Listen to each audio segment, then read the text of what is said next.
End of the line for federal funding for the California high-speed rail. Newsom wants to redraw district lines so he can ram more Democrats into Congress. AB 84 is going to be the death knell of charter schools, and faked hoaxes of ICE kidnappings happening in California, all over the country. All that and more on tonight's episode of the California Underground Podcast, starting right now.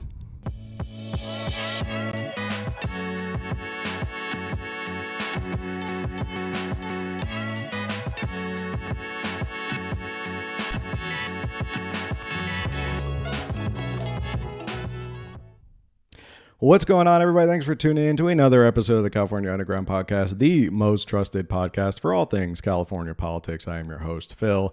We have a full show tonight, 4 big stories to get to. But before we do, make sure if you're watching, make sure you subscribe, like, share, comment, review. All that stuff helps with the algorithm and it helps people find us and helps grow the show. So with that, let's jump right in. We'll get to your comments if you're in the chat and you're here live on YouTube, Rumble, X, IG, wherever you are. I'll get to your comments and questions, but let's get first started on our first story for tonight. President Trump puts the brakes on federal funding for California high-speed rail. He said, enough is enough. We're not giving you any more money because this is quite literally the train to nowhere. Let's get right into that story. The federal money train to California has stopped. Today's announcement, pulling $4 billion from the state's high-speed rail project, put Governor Newsom on a path to court. But lengthy litigation could further stall the line that's over budget and overdue. The Trump administration had previously threatened to pull the funding just last month. But now that the money has been officially terminated, Governor Newsom says ending the Fed's funding agreement is illegal and abandons the future of transportation that would have been routed through the Central Valley. In a statement tonight, the governor said in part, quote, "We're now in the track laying phase and building America's only high-speed rail." Track lane phase. It's supposed to go hundreds of miles, and it's gone about 1 or 2. That's how many tracks they've laid. And it's taken about over a decade to get to this point. So it's taken a long time to get to the track lane phase that Newsom's talking about. California is putting all options on the table to fight this illegal action, end quote. California voters first approved the project in 2008 to build the rail line connecting the valley to Los Angeles and the Bay Area by 2020 at a cost of $33 billion. Since then, the spending skyrocketed to more than 100. If you're watching on video, that is about as much as they've gotten done, whatever you're seeing on video. That's the tracks right there. That's what they're getting done. $100 billion with little progress. Construction is currently underway for a 171-mile section of track between Merced and Bakersfield. Testing on that portion is planned for 2028. Department of Transportation Secretary Sean Duffy posted on social media saying California's train to nowhere is now projected to cost $135 billion. For that price tag, we could give every single resident of LA and San Francisco almost 200 free flights. This is the definition of government incompetence and possibly corruption. That's why we're pulling the plug. No more federal funds for this high-speed train to nowhere. President Trump had pulled funding for the project during his first administration, but California sued and regained funding during the Biden administration. High-Speed Rail Authority board member Henry Perea sent a statement to Action News tonight, saying the board expected this move. He added, quote, "We have enough money to continue our work for the next 2 years and are currently working with the governor and legislature to make this a California project and fund it accordingly." So as we all know, the California high-speed rail has been a boondoggle. It's been a project that is almost at this point emblematic of government bureaucracy and corruption and bloat and all of that, where they just keep pouring money and billions and billions of dollars into a project.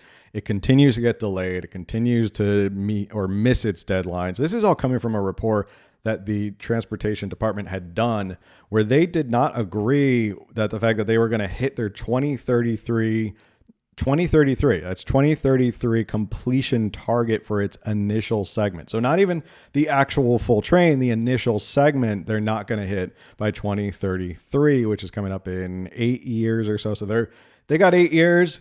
The federal government said, we don't even think you're going to hit the initial segment in 8 years. As Secretary Duffy said there, it is ballooning the cost about to $135 billion to complete.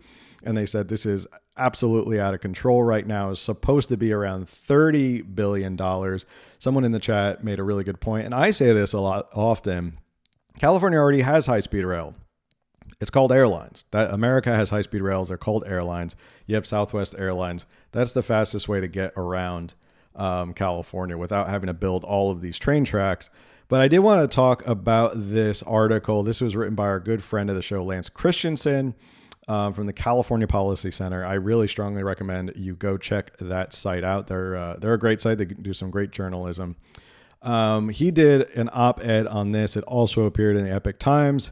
He said, let's do some accounting. The original cost estimate in 2008 was $33 billion for a significant portion of a purported statewide system. Today, we're staring down a price tag north of $100 billion and climbing. The so-called initial operating segment, the IOS, a rail line through the middle of nowhere, is projected to cost $35 billion. So far, $13 billion has been spent on what exactly we're still trying to figure out. This is where taxpayer money goes to die. And who exactly is going to ride this train? A 2023 High-Speed Rail Authority report quietly slashed ridership projections by 25%. Even the authority can't deny what post-COVID trends and common sense make clear. When given the choice, Californians prefer the flexibility of their own cars or planes that actually take off and land in places they want to go. The Madera to Shafter corridor doesn't connect major population centers, tourist attractions, or economic hubs. It's like building a luxury cruise line between two puddles. He goes on to say, the comprehensive route from San Francisco to Los Angeles, Anaheim is now estimated to cost up $128 billion. We already talked about that. Take that number and divide it by the estimated distance of track to be laid, and the cost is more than $200 million per mile. That is nearly 3 times higher than the original total projected cost for the entire system.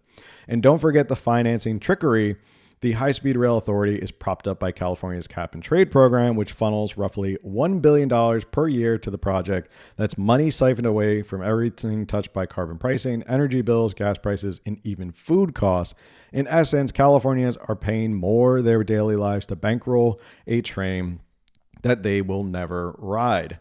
And this is coming, obviously, after many, many years. People who are here in California know the high-speed rail has become a joke. It's become a political joke at this point, to the point where it is so symbolic or emblematic of the corruption and the bloat of California government and these projects, right? I think the CEO or someone like that who runs the High-Speed Rail Authority makes over $500,000, $550,000 a year. I mean, people are making hand over fist a ton of money. I'm wondering, like Lance Christensen said in that article, where did $13 billion go? Most of it is going to consultants to write these reports, these complex reports that they spend a whole bunch of money on. Nothing gets done because all they do is write these reports, and no track is being laid. Nothing's happening. Now it was going to go from San Francisco to Los Angeles. Then it's going to go to sort of around through the Central Valley. There is a train that is being built by a private company from LA to Las Vegas, and it's going to be done before the high-speed rail gets done, which is just an example of how private enterprise will outpace and beat government work 10 times out of 10. Right? They're building this. I forget what the name of the company is, but you can look them up. They are building a train from Los Angeles to Las Vegas, high-speed rail, and they're going to get it done way faster than what's happening here in California. So President Trump obviously looked at all of this and said, well, enough is enough. We're not going to give you any more money because you can't. First, you failed this report that you sent to us to show what's happening, when you're going to complete it. We looked at the specifics, and you're not going to do any of this stuff. You're failing everything. So therefore, a condition of you getting this federal money is to meet a certain amount of deadlines. You can't just get unlimited amount of federal money. Maybe the Biden administration thought that they could just give them an unlimited amount of money. But President Trump and Secretary of Transportation, Sean Duffy, had said, enough is enough. We are now freezing this. Of course, it's going to go in the lawsuit. There's going to be a litigation. They're going to fight over this and stuff like that. Whether or not they abided by whatever correct federal procedure, it is tiresome to think about how many federal procedures there are that are in place to gum up the work. So stuff like this can't be easily repealed. But regardless, it is a huge hit to the California high-speed rail project. And I looked up the numbers at the end of 2023. Approximately 24% of the California high-speed rail project's committed funding came from federal sources, with the remaining 76% provided by the state of California. And this is based on the high-speed rail's funding breakdown, where the project have received about $23 billion in combined state and federal funding, with federal grants accounting for a little less than a quarter. So it's not all of it, right? It's not going to be all of the money. It's not all being federally funded. There's a good amount of it, though. To lose 25%, about a quarter of your funding on a project like this, is an enormous hit to the project's ability to even get done. It's not like it's getting done anyway at this point, but 25% is definitely something that is going to put a huge damper on this. Now, keep in mind, if they have to fill that gap, that 25% gap for the funding that they are now losing from the federal government, this is a state government that has been perpetually seeing big billion-dollar budget deficits year after year, right? This year we saw a $12 billion budget deficit that they plugged with some financing, shenanigans and trickery and stuff like that. They borrowed from themselves. They moved money around to make it look like they balanced the budget. But every year there is a budget deficit. Outside of COVID, which I'm sure there was some shenanigans there where they were taking COVID money and made it look like they had a huge surplus. And now they're facing the fact that they don't have money to pay for the high-speed rail. They face a huge budget deficit every single year. Where are they going to get the money from? It's not going to be the federal government as long as President Trump is there, or probably whenever there's a Republican in office. They're not going to get that funding anymore. So is this going to put an end to the high-speed rail for good? Is it going to make it dead on arrival? Or, it's already been dead on arrival as it is. Nothing's getting done. But let me know in the comments and in the chat what you're thinking. Do you think this puts a complete end to the high-speed rail because they won't be able to fund it and they won't be able to make up the difference, and that the high-speed rail is just going to languish, and that one little track, that one cute little track they had in the video, will just sit there and probably grow tumbleweeds or something like that? All right. So I want to take a quick minute, say hi to everybody in the chat. What's going on, everybody? Thanks for tuning in tonight. If he knew, he had some tries to get private equity to fund the high-speed rail. The thing is, private equity would not want to fund the high-speed rail because they want a return on their investment.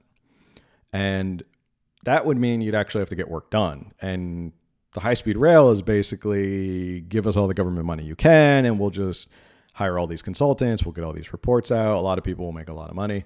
If you're into True Detective, there was a season 2 was all about the high-speed rail and the conspiracy behind the high-speed rail. It was done all right, but I think they could have gone a little bit deeper. But that was the whole premise, is that it was about the high-speed rail. LA to Vegas, if anything, next hour.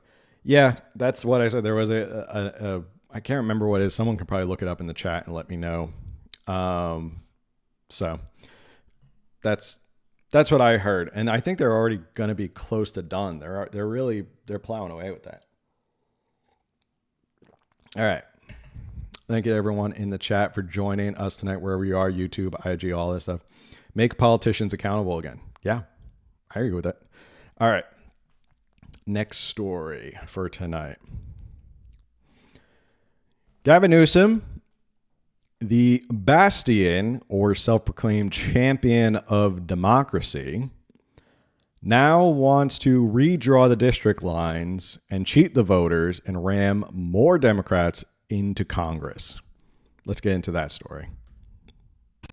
Governor Gavin Newsom is seriously considering redrawing California's congressional seats ahead of the next election to put more Democrats in Congress. The governor said the move would be in response to President Trump, who's asking the Texas legislature help Republicans pick up more seats as the state discusses redistricting. KCRA 3 Capitol correspondent Ashley Zavala joins us now to explain what's going on, and can he do that, Ash? Lisa, off the top, let's just note this is not Texas. The California legislature, state lawmakers here do not draw congressional districts. Here in California for the last couple of decades, an independent citizen-led redistricting commission has been doing that because that's what voters called for. The governor says he's now exploring two options again to try to counter what Republicans are trying to do in Texas. The first is calling a special election to ask California voters to change that redistricting process. The second, calling on the legislature to just quickly redraw those congressional maps. All of this before the 2026 election. California elections expert Paul Mitchell pointed out on X that state law does prohibit mid-decade redistricting for cities and counties, but not for those congressional lines. Here's what the governor had to say about all of this. I don't come to this lightly.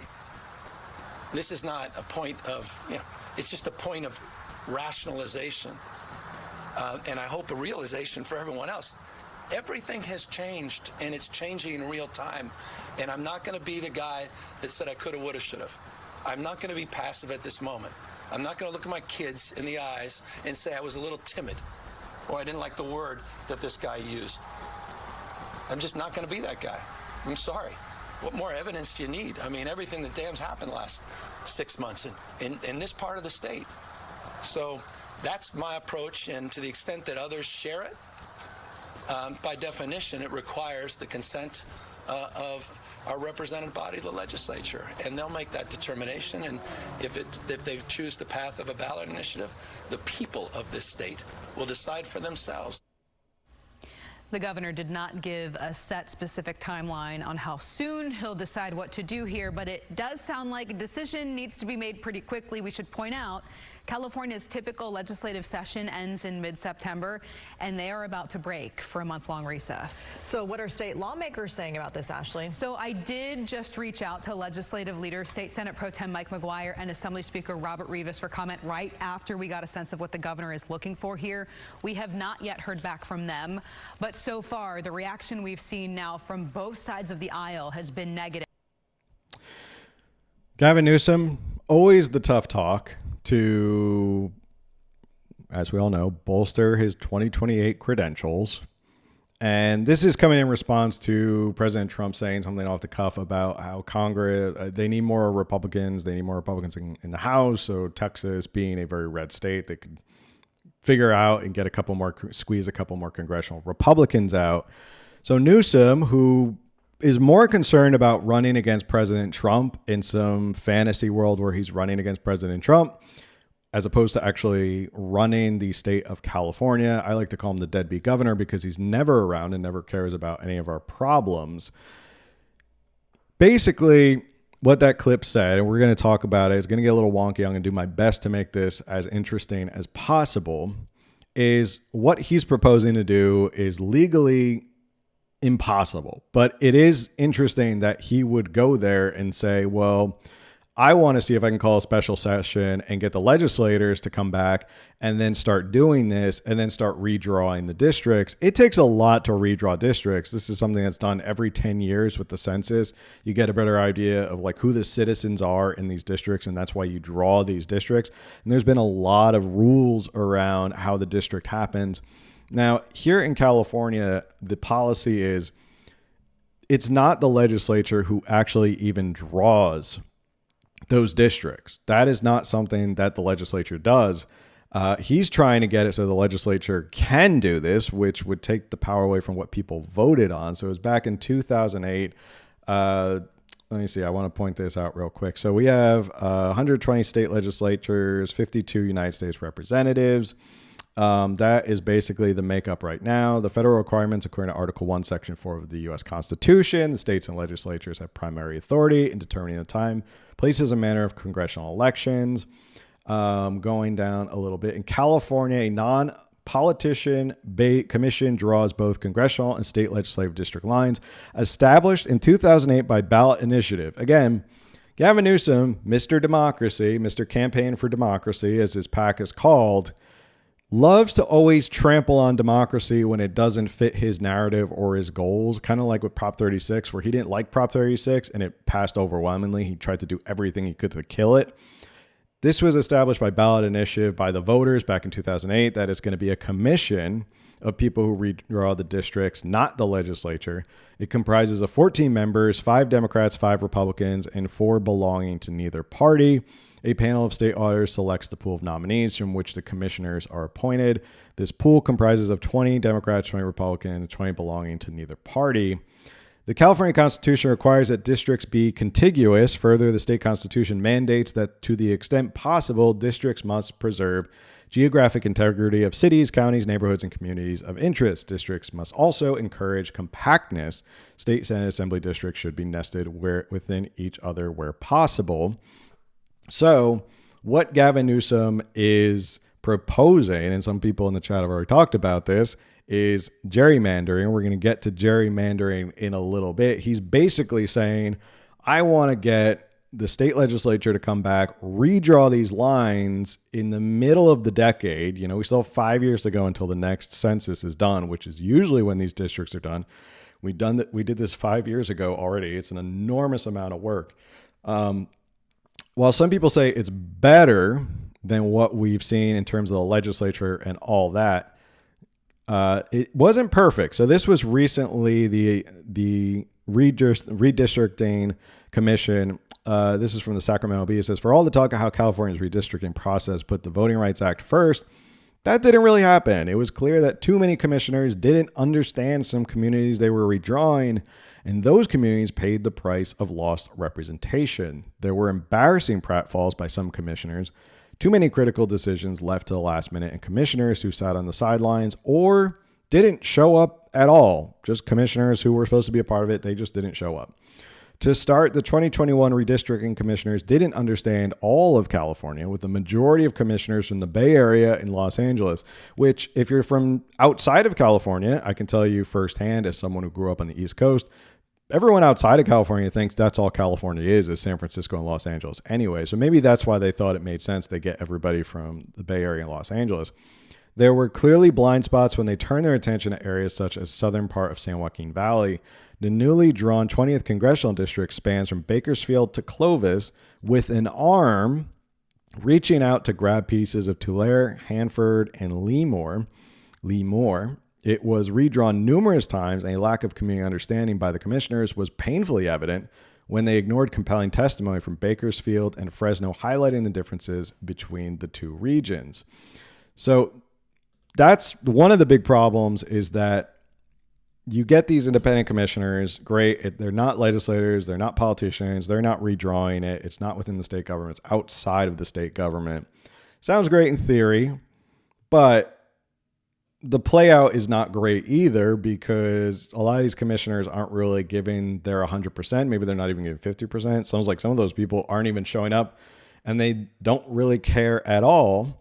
But I guess it's the best system we have. And the fact that they don't understand most of California and they all came from the Bay Area and Los Angeles is a problem, because then you can imagine the politics of the people who are drawing lines for what is a Republican area of California, and they are from deep blue parts of California, and they're trying to draw lines that, maybe they end up benefiting a Democrat here or there. Maybe we pick up an extra seat here or there. I could see where that happens. Now, what Gavin Newsom is proposing is this idea of gerrymandering. And this political cartoon that I have on the screen right now is an old political cartoon from 1812. It has become sort of the symbol of what gerrymandering is. So in 1812, the Federalist newspapers in Massachusetts reprinted a cartoon with its portmanteau of Jerry and salamander, helping the new word to take off. Although the pronunciation has changed over often time, I didn't actually know this. Gary's name is pronounced like Gary, but Americans now pronounce it like Jerry. The meaning is still mostly stayed the same. So they basically, in 1812, they created this whole district, this little salamander looking monster thing that you see on the screen, because the idea was they wanted to reach out and grab as many Jeffersonian Democrats as possible so that they could win this district. And that's where gerrymandering is coming from. But that's what Gavin Newsom's proposing. Gavin Newsom is proposing quite blank, kind of right out and boldly, I want to redraw the lines in California so I can ram more Democrats into Congress, right? That's what he wants to do, because the law is a little shaky on whether or not you can do a mid-decade congressional redrawing. So he wants to get the state legislature back to approve the redrawing of the lines so he can then make it so the lines benefit Democrats. Now, just think about that for a second. The party that says they're all about democracy and upholding the voters' rights want to now rig the outcome of these elections by drawing the districts in their favor. That's the type of power tripping kind of egomaniac that Gavin Newsom is, that he wants to just do this with the stroke of a pen and get the legislature to come back under his gubernatorial powers and force this to happen so that he can shove more Democrats into Congress. Now, I thought it was you win fair and square. That was it, right? That was the whole idea, was you win fair and square. Now, I don't agree with President Trump saying that Republicans should do it in Texas, but the issue is I live here in California, and if they're going to redraw districts to benefit Democrats and shove more Democrats into California, I have a problem with that, especially from the party that puts themselves out as this high and mighty kind of, we're the party of democracy. We stand for voters' rights. We don't want to disenfranchise any voter. And now Gavin Newsom is quite literally coming out and disenfranchising voters for the benefit of his party. So let me know in the comments what you think about Gavin Newsom and his plan to gerrymander California so that he can benefit and get more congressional Democrats and shove more congressional Democrats for his benefit and for his party's benefits, not for the benefit of the voters. All right. Someone says, I haven't seen that illustration since school days. That was one of those ones. I know people, it's kind of like a political cartoon. You see it, it kind of sticks with you because it's such a weird looking thing. But then all of a sudden you kind of forget what it is. And then you see it again. You're like, oh, I remember that. It's from my school days. Commissars. I mean, commissioners. Yeah. Love all the comments. Everyone who is here live, the Gavin fatigue is just on overdrive. He is, when I saw this, I was like, this is, win elections. If I was, I'm not trying to give advice to Gavin Newsom. And by the way, speaking of gubernatorial candidates, if you haven't checked out the interview that we did on Sunday with Steve Hilton, go check it out. It's doing really well. He stopped by for 30 minutes. We're going to get him again. I know a lot of people have questions about like some specific things like the Second Amendment, stuff like that. It was more of a broader kind of introductory interview because of the 30 minutes. So I want to hit like broader topics and get sort of an introduction to him. When he's in town, we're going to have an in-studio, in-person interview. So we've already talked about that. That looks like that's going to happen. So, all right, let's move on to our next story. Because I know a lot of people have been asking me about this story, so this is going to be a good one.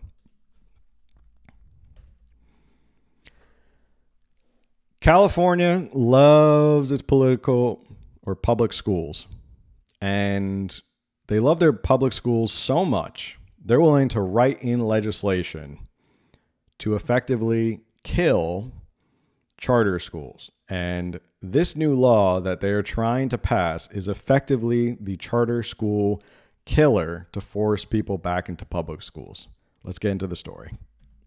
Concerns over a new assembly bill and its impact on local charter schools. I'm Dylan Foreman, your community reporter in San Luis Obispo, looking into the bill and what it means for charter and non-classroom based schools if passed. No more 84, no more. Assembly Bill 84, currently being considered in the state Senate, seeks to provide more accountability and financial oversight for schools, specifically charter schools.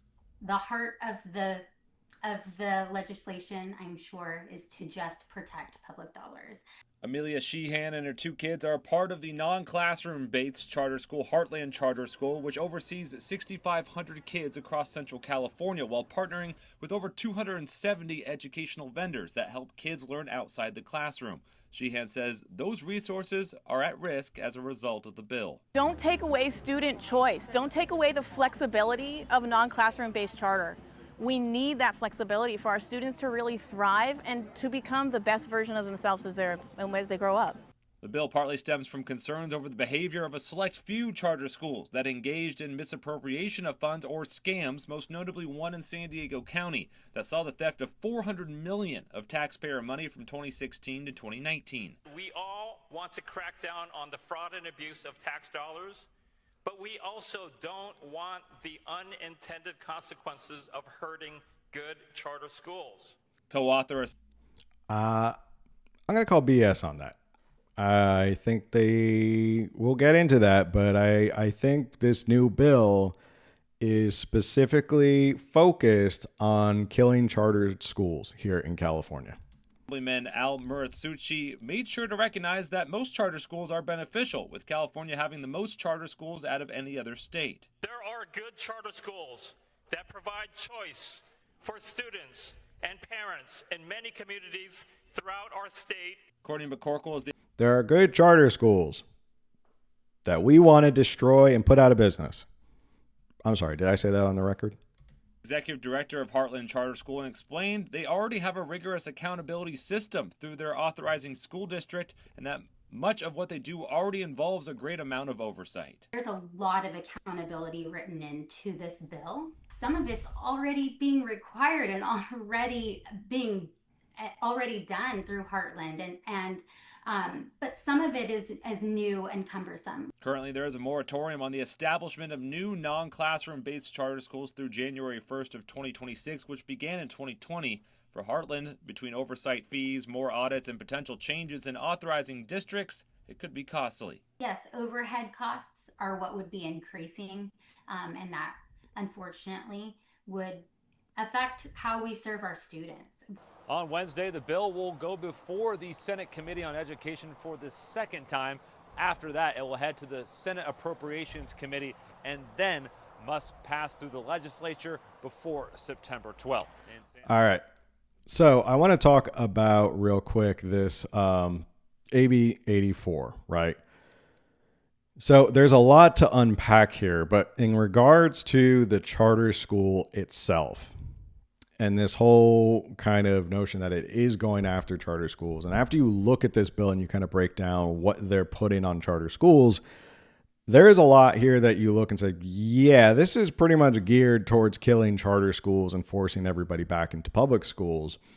So these are some notes I wrote down. That AB 84 introduces a funding formula that reduces per student funding for charter schools, not classroom-based, non-classroom-based, I call them NCB, non-classroom-based charter schools by up to 30%.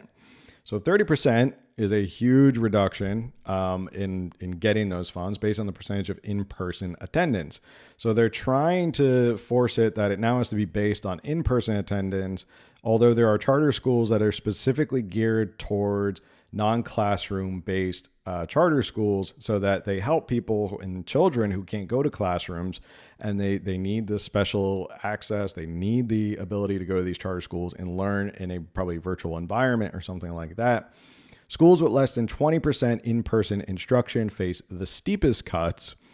This targets programs offering independent study. So again, less than 20% of in-person instruction, meaning that if you have less than 20% of your kids who are actually in person, they're going to get the steepest cuts.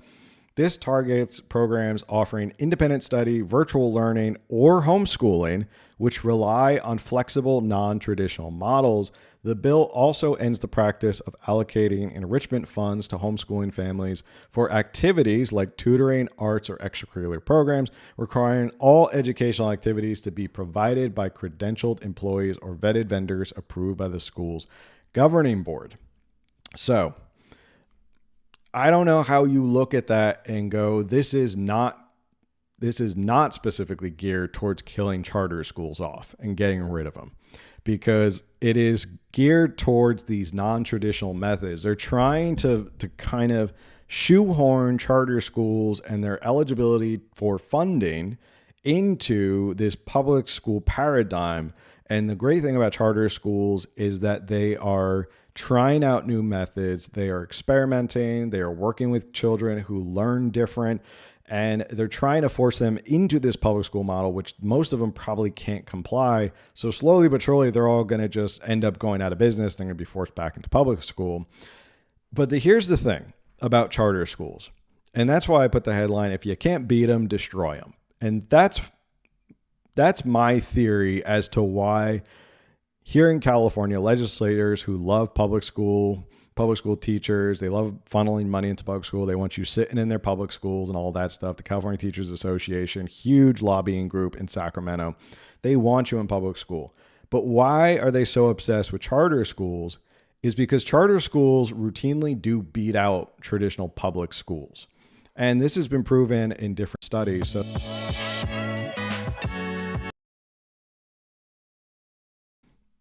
sorry about that. So this is a study from, push the wrong button. This is a study from Credo, which is a kind of an organization, a university-based study that looks at charter schools. And this was its synthesis and conclusions. This was back in around 2014.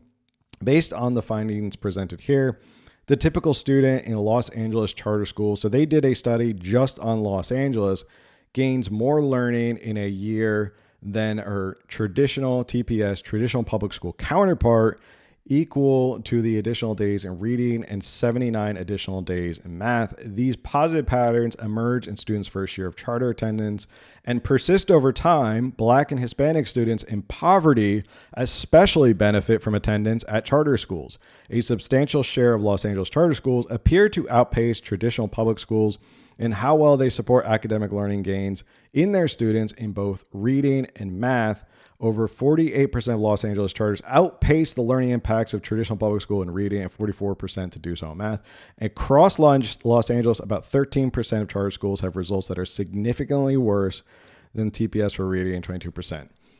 These results that show that a relaxed regulatory environment does not guarantee, blah, blah, blah. So this was a study done on charter schools in Los Angeles, and it showed that a lot of these students benefited from charter schools almost to the point of they were getting, dozens of more additional days in reading and math, and they were actually performing better. And the most interesting thing to me about charter schools and private schools and the idea of school choice, I myself am a proponent of school choice because I think competition is the best way to ensure that we get an amazing product when it comes to schooling for our children and education for our children, is this idea of competition. You're not forced into the monopoly of whatever area or whatever neighborhood you're in. And to me, when it comes to issues of minorities in low-income neighborhoods, charter schools have been proven by Harvard studies, by this study. It shows that they do benefit from the ability to go to these charter schools, to go to private schools, to benefit from school choice. One is because they are able to go to a school that is high performing, that they are not forced to go to schools in these public schools in their neighborhoods. I don't think that children should be forced to go to a school based on their address. I think you should be able to pick which school you want to go to, whatever school works best for you. This was another thing that probably the most important thing.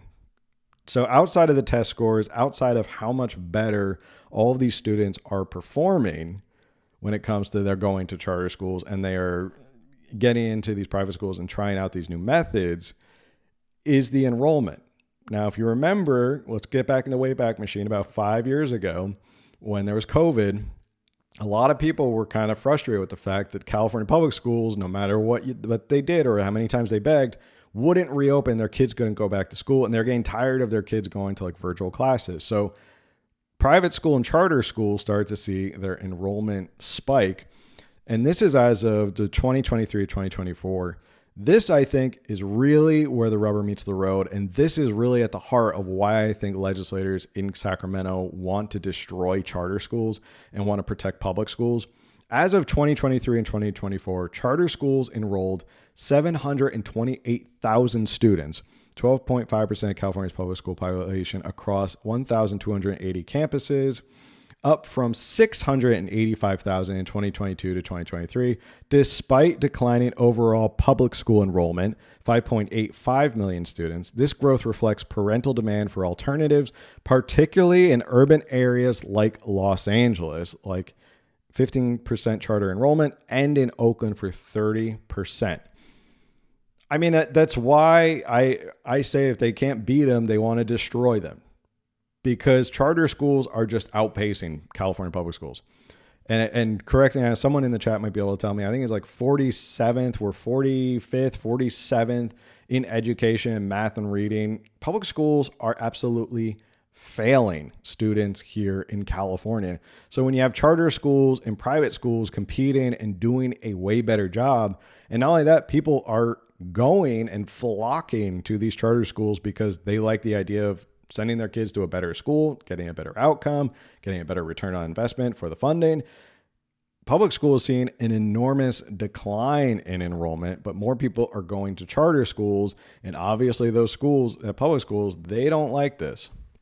They don't like this. The state doesn't like it. The state wants your children in these public schools. They want you sitting there in these public school curriculums and all of that. They don't want kids to go to charter schools and private schools and help them learn in different ways and be more critical thinking. So I think at the end of it, when charter schools are beating in test scores and math and reading and all of that, and they're getting a better quality education at charter schools, and you're starting to see the decline in attendance at public schools and an increase in attendance at charter schools, it all starts to make sense why AB 84 is even making its way through the legislature right now. So you can contact your representative. You can let them know that you are opposed to this. This is still making its way through. I think it's got to its second committee reading at this point. So it's still making its way through, but we'll keep an eye on it. Let me know in the comments, what do you think? Why do you think California and Sacramento want to kill off charter schools? Do you think it's because of jealousy? Let me know in the comments. All right.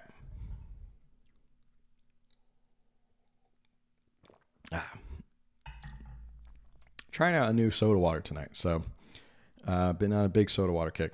Someone said, yes, homeschooling is best. That's not an option for most families or right for all students. Public schools are designed like a prison for a reason. It creates pupils willing to be system drones. Yeah. I mean, you go back how many years in American history, it was a lot of local schools, local people who did school. It wasn't this whole top-down mentality with schools. It was definitely more community-based. It was more based on the students. Do not trust the SEIU union. Well, I never trust any unions most of the time. Yeah. Looking at all the comments. Thanks again for everyone who's tuning in. There's a whole bunch of people. You're all getting wild and crazy. If you're listening on audio, you want to watch us live, it's live every Tuesday at 8 p.m. on YouTube, Instagram, Rumble, X, a whole bunch of places. Camille said, you work with a teacher who is making sure you get the support you need and they submit records to the state for you. But again, charters aren't automatically unionized and they don't have to be.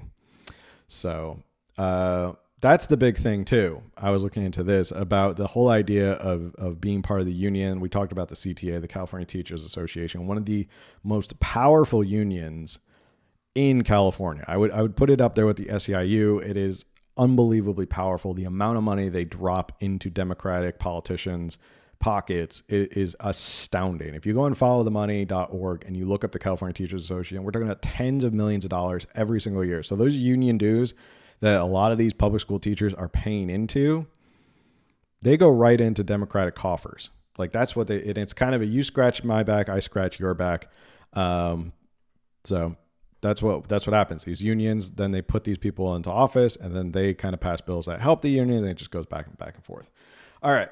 Heading into the last story of the night. So if you guys have any questions when we finish up that one at the end of the show, we can chat and do some more comments and questions, but this is the final story of the night for us.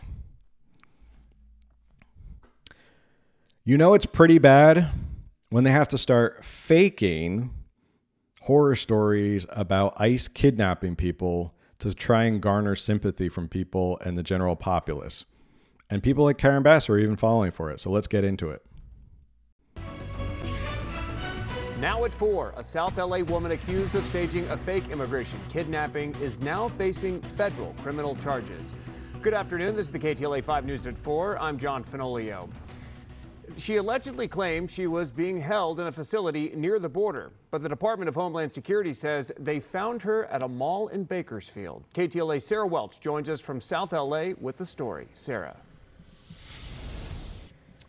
Hey, John, good afternoon. The Department of Homeland Security says Julie Calderon made this whole story up, that it was a hoax, that she blamed federal agents while stoking fear in the community. Free Julie now! Back on June 30th, family and friends of Julie Calderon claimed she was kidnapped in this Jack in the Box parking lot off Alameda in South LA by federal agents or people working with them. Ununiformed men in unmarked cars kidnapped Julie. But the U.S. Attorney's Office says that was a lie. In its criminal complaint, they say these are photos of Calderon, a citizen of Mexico, on June 25th, parking her Toyota in the fast food parking lot, getting out and then walking across the street to get into another vehicle at this gas station and later driving away. Days went by and the family set up a GoFundMe to help find her, and they also filed a missing persons case with LAPD. She was taken straight from here to the border. A couple days. That's the first thing you're focused on is the GoFundMe page. That should ring some alarm bells right there. Not I really care about finding my mother or my family member. It's we please give us money right away. A couple days later, right? I guess they just figured they would just go right to the GoFundMe. And pressure to sign self-deportation paperwork. Calderon claims she was signed to that. If you're going to get someone to protest on a corner, they better have a little bit more charisma than this guy. Used another person's cell phone to say she was taken to a warehouse at an unknown location. But federal investigators say that was also a lie. And when we asked LAPD, all they would tell us is that they had closed the missing persons investigation. Federal investigators say Calderon was never in federal custody. And on July 4th, they located her with this woman at a parking lot in Bakersfield. Investigators. Last time I checked, Bakersfield is still in the United States of America. In fact, it's still in California. So I don't think she's self-deported anywhere to Mexico because, I as opposed to some people who don't know anything about California geography, Bakersfield is still in California, which is still in the United States of America. Say she stuck to her story. She'd been kidnapped. And these are photos investigators say Calderon created to make it appear as if she was in custody and being mistreated. But the U.S. Attorney's Office says she orchestrated the phony kidnapping to generate public sympathy and solicit donations. Now, the U.S. Attorney's Office released this statement saying dangerous rhetoric that ICE agents are kidnapping illegal immigrants is being recklessly peddled by politicians and echoed in the media to inflame the public and discredit our courageous federal agents. He went on to say, in terms of this case, all those involved will face the full consequences of their conduct under federal law. Now, Calderon has lived in L.A. for more than 20 years. She's charged with conspiracy and making false statements to federal agents. So far, no one else has been charged in this case, but the U.S. Attorney's Office says this case is ongoing. We did reach out to Calderon's family and the family attorney, but we haven't heard back yet. Sam, we'll send it back to you. Sarah, thank you. So this is the problem when you worry so much about scoring political points and taking advantage of a hot button issue is there are people out there who will grift off of this. And Karen Bass, who, never misses an opportunity for a publicity stunt or to try and score political points because she's got to distract from the fact that Palisades is still not being rebuilt. Altadena is not being rebuilt. Any of those places are not being rebuilt as fast as possible. And as much as she tries to say homelessness is going down, the numbers don't really pan out the way she thinks they do. This is a real tweet by her where she goes, she's a mother from LA, taken out of her car on her way to work, and then held in a warehouse as officers hoped she would self-deport. No hearing, just fear. That doesn't make anyone safe. It was all a lie.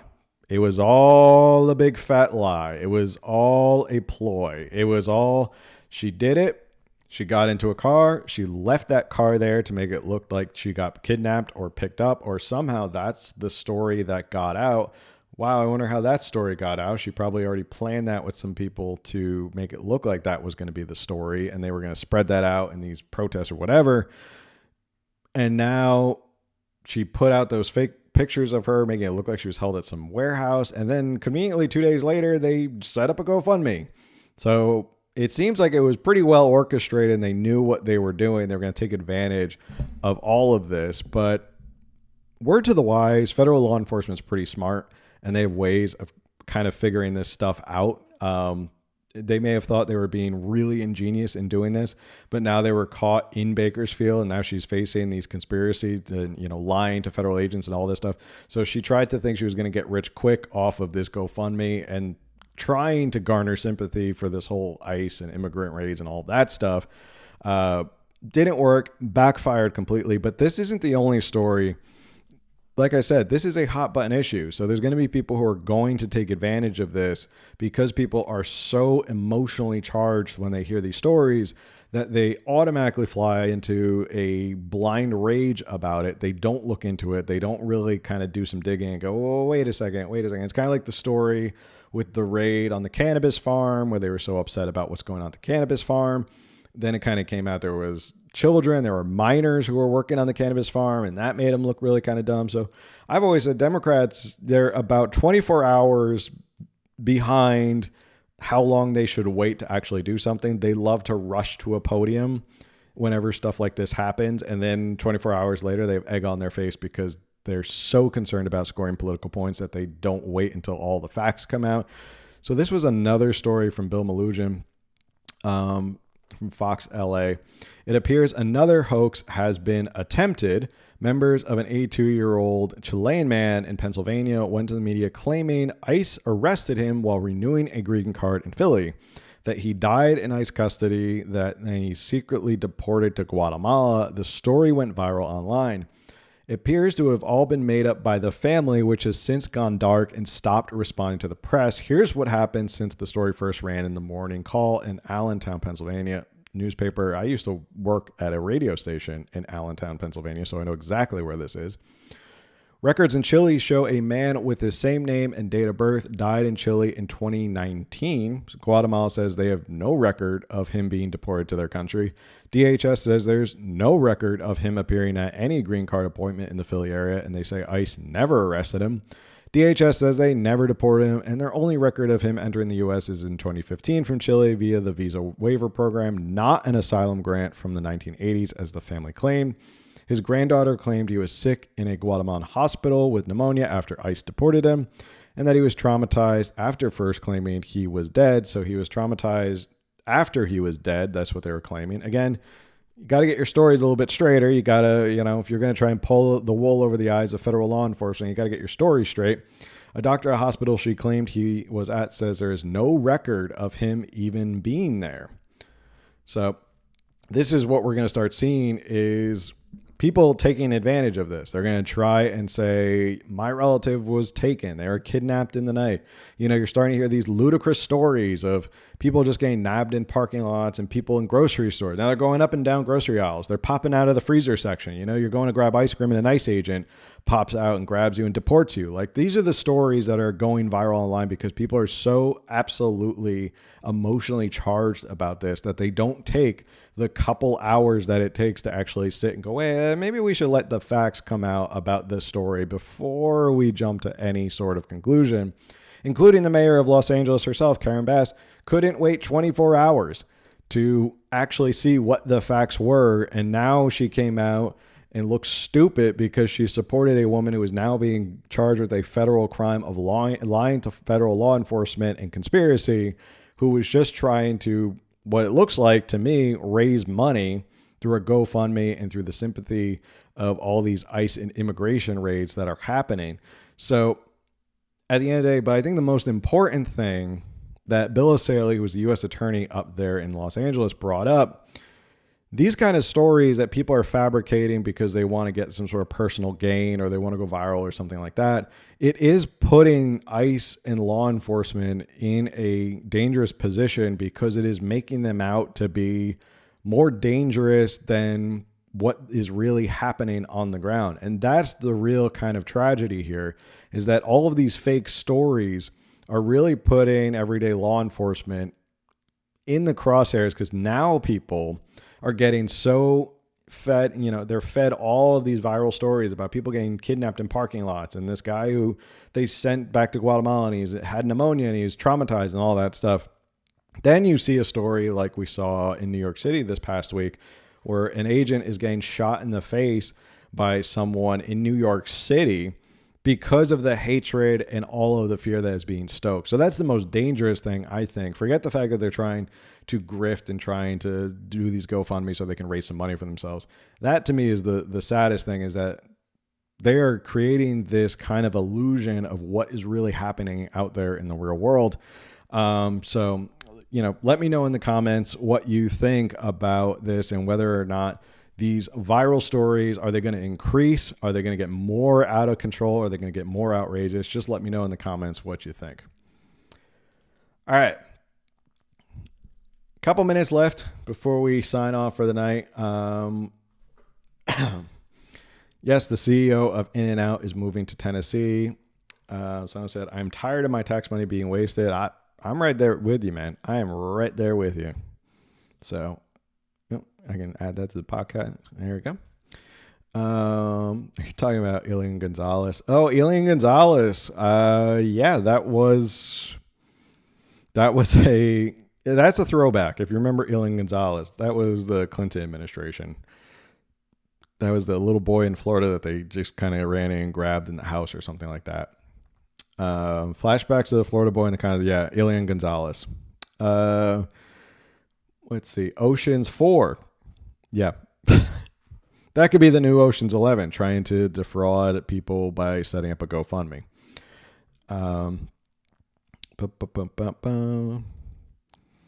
New Baltimore man just dropped. South LA woman. That's excellent point. Yeah, the Iceman brought up, which is new. If you remember, the Baltimore man was all the rage. Now it's the South LA woman who they're going to find out none of this ever happened. And she even fabricated photos to make it look like she was being abused in these warehouses, these like ICE warehouses where they keep people. No due process, right?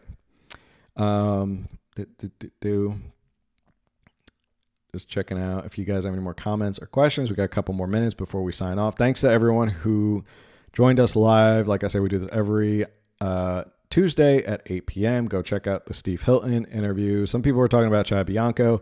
We're going to get through different candidates. I'm sure we'll get Bianco on. Bianco's already been on. This was before he ran, so definitely go check that out. But we're going to try and get him back on as well. We're trying to get some other candidates as well, maybe across the aisle, see if they come on as well and kind of maybe hold their feet to the fire and question them about some stuff. If they want to come on, I'll ask them questions. Liberals are emotionally charged over their selective rage. Yeah. When you get so kind of caught up in a lot of this stuff, you do see it through a different lens of like you react emotionally first, and then that clouds your judgment and your ability to actually think.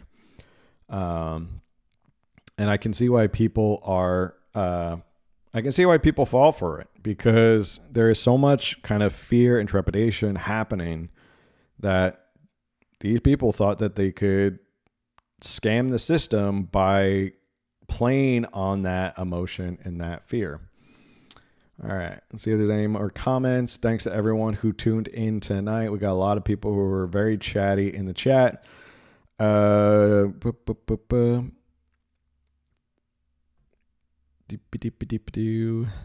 right. Thanks to everyone. As I was saying, everyone in the chat, and thank you everyone for being live. This was our weekly podcast episode. We go over a couple news stories. We're going to keep doing more videos and more one-off stuff like this as well. So if you enjoy the podcast, best thing you can do that supports the podcast is make sure you like, share, subscribe, review. And the one thing that is 100% free that you can do. Actually, there's one thing I did want to show, because right before I hopped on, I'm very proud of this. Let's see if it will work for me. Hold on. Keep talking. Talk amongst yourselves, as they used to say. That was an old SNL thing. Come on, internet. I want to see if I can show you this, because I'm very proud of this. I think I did a pretty good job with this. So hold on, hold please. Can I look at it? Hold on. I apologize to people who are listening on audio, because they're sitting here like, what are you doing? If you're listening on audio, I apologize, and I'll just have to cut this out right now.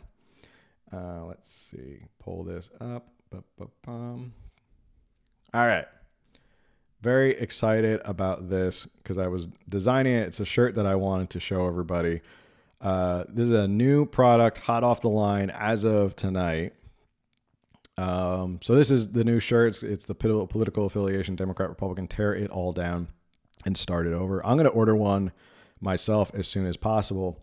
It also comes in a coffee mug, so I might buy myself the coffee mug as well. But love the shirt, Democrat, Republican, tear it all down and start over. If you're fed up with both parties, tired of the uniparty, tired of both parties just kind of, upsetting you and stuff like that, then check it out. If you go to californiaunderground.live, our new website, there is a link now. You can go check it out. There you can go check out the products and all of our merchandise, including this one, Local Elections Matter.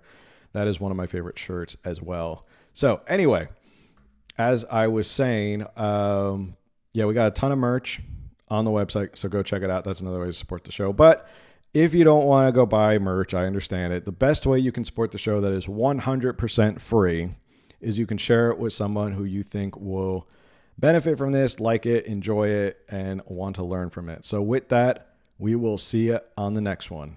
Later.